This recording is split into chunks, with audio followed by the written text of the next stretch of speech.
美国巨额投入或打水漂，阿富汗政府军为何如此不经打？美媒竟这样解释。敬请关注本节目，了解详情。几天时间，阿富汗就变天了。阿富汗政府军即使有美国的支持，却也还是节节溃败，毫无还手之力。许多分析人士，包括阿富汗人都好奇，阿富汗政府军为何会如此不经打？阿富汗政府军到底出了什么问题？据美国外交政策报道称，美国及其盟国已投资数十亿美元用于训练武装阿富汗政府军。美媒表示，自2001年的911袭击事件后，美国在阿富汗国防军上累计花费了约830亿美元。另外，美国的盟友在阿富汗也投入甚多。今年，迄今北约已向阿富汗捐赠了超过7000万美元的物资。然而，现在看来，美国及其盟友的巨额投入是打了水漂，一去不回了。塔利班的快速推进和阿富汗政府的无能，让美国这20年来的努力显得像个笑话。阿富汗政府军的失败也给美国带来了不小的负面影响，再一次让世人看到美式民主的失败。美国的一名退休中将大卫·巴诺称，美国这次撤军后，塔利班的迅速胜利将比美国1975年从越南撤军产生更为深远的影响。那美国难道就干等着不行动了？这肯定不是美国的作风。果不其然，据俄媒报道，美军在16号当天在卡布尔机场开火，造成多人伤亡。那美国是要再派驻军到阿富汗了。首先，我们得明白，美国撤军阿富汗是因为美国已经把阿富汗搞得榨不出什么油水来了。再来就是美国国力衰退，已经没有办法再承担这样一个无底洞。最后就是美国想要腾出手来对付中国。对于美国在阿富汗的失败，美媒竟这样解释：阿富汗政府军之所以失败，不是因为阿富汗政府军无能，而是因为阿富汗政府缺乏战斗意志。白宫的有关官员也表示了类似的观点：阿富汗有能力而没有意愿。美媒指责阿富汗政府军缺乏战斗意愿，并表示阿富汗不对逃兵进行惩罚是导致阿富汗政府军节节溃败的主要原因之一。真的是因为对逃兵没惩罚才失败的吗？不是的。最主要的原因还是因为阿富汗政府军他们根本不相信美国构建的所谓美好蓝图，他们自己都不相信自己是正义的，这样怎么可能不失败？其实美国说的这话就已经反映出美国扶持的阿富汗政府军有多么的不得人心，多么不称职了。除了阿富汗的普通民众，阿富汗的士兵、警察等官员也都表示不愿意去保卫阿富汗政府，少部分起来参加战斗的，如民兵等，都是因为他们不相信政府会保卫他们以及他们的家人，所以不得不自己上。美国在阿富汗的失败，不是阿富汗政府军的无能，而是美国给阿富汗输出的美式民主，从本质上就是失败的。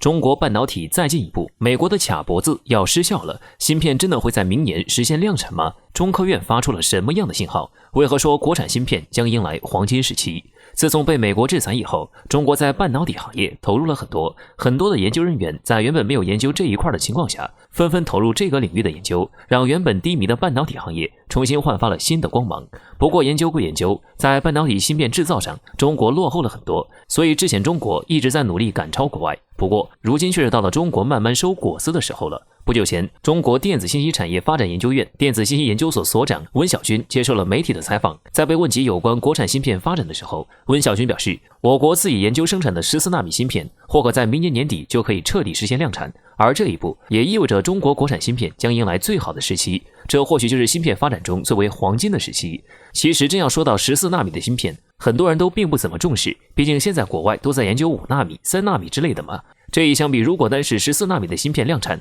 好像确实是不够大一样。但是真的是这样吗？作为中国芯片的重要组成部分，14纳米的芯片对于现阶段的中国来说才是最好的。首先，目前芯片最主要的用途就是在电子设备产业、新能源产业、信息通讯设备领域、传感器、可穿戴设备、智能电网以及人工智能等领域。而在这些领域中，目前使用最广泛的芯片还是14纳米的芯片，所以这次14纳米有望在明年实现量产，对于国产芯片来说，无异于是中国摆脱美国制裁的一大步。其次，想要彻底让美国卡脖子失效，中国必须要吃透芯片制造技术，就像中科院院士吴汉民之前郑重发声的一样，与其在5纳米上做无用之功，还不如吃透55纳米的芯片制造技术，然后加以改善，研究出真正属于中国的芯片制造技术。而且这次14纳米的量产消息中，温晓军也从侧面提到了了，14纳米其实正是中国采用退回策略，用成熟工艺满足一般性芯片的成功之一。另外，有消息表示，之前中科院发出强势信号，透露出了一项新技术——双激光共同叠加，这完全是使用新材料、新技术，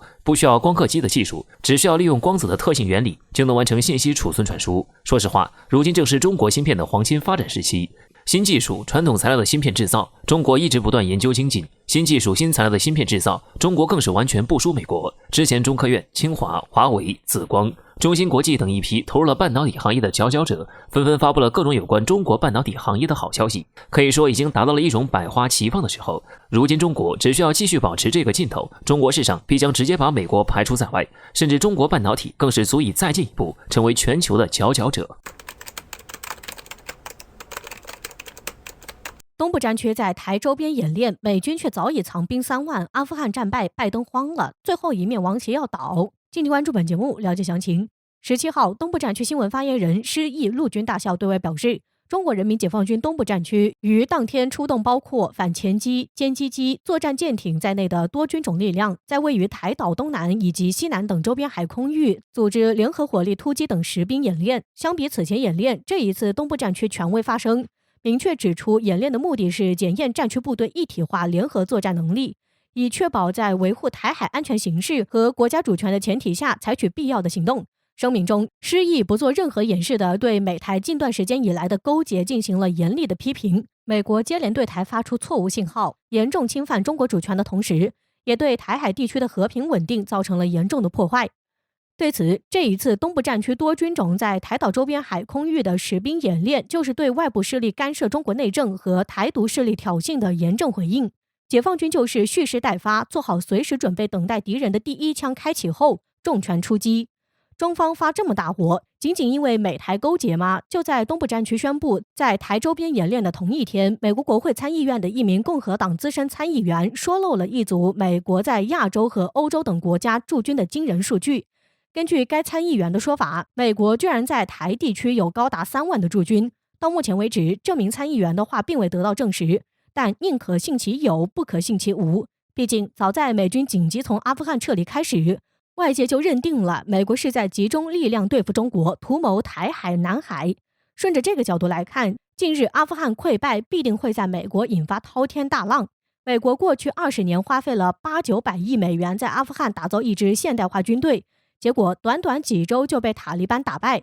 这凸显了五角大楼的失败，美国的失败。面对这种情况下，拜登若是从阿富汗事件中脱身，势必会迎来更大的麻烦。所以，美国不仅不会放弃对中国的军事施压，还会加大施压力度，来向包括中国证明自己的威慑依然有效。值得一提，就在阿富汗战败后不久，美军一架 RC-135S 在凌晨2点抵近东海。美方的目的除了是对解放军导弹试射活动的观测以外，更多的是向中国释放明确信号，美国摊上新麻烦。美国政府及美军将仍监视台海周边一切。简单点来说，台海问题现在就是美国在太平洋霸权的最后一面王旗。王旗一倒，霸权自然也就没了。倘若这个时候中国实现祖国统一，世界多国都很可能重申与美国的关系。为了持续霸权地位，美国很可能在台海问题上走极端。考虑到这点，东部战区此次才会表现得更加强势，有不再犹豫、直接统一的意思。只有这样，才能逼得美国重新考虑干涉台海问题的后果。